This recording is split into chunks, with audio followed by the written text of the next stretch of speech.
સુરતમાં સતત વરસી રહેલા ભારે વરસાદના કારણે અનેક વિસ્તારોમાં જળબંબાકાર બન્યા હતા.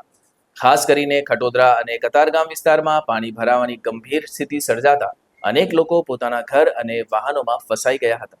પરિસ્થિતિની ગંભીરતાને ધ્યાનમાં રાખીને એનડીઆરએફની ટીમે તાત્કાલિક રેસ્ક્યુ ઓપરેશન હાથ ધર્યું હતું.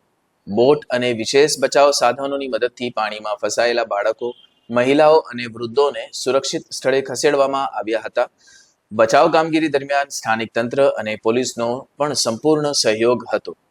એનડીઆરએફની ટીમે સતત કલાકો સુધી વરસાદ અને પડકારજનક પરિસ્થિતિ વચ્ચે કામગીરી ચાલુ રાખી હતી.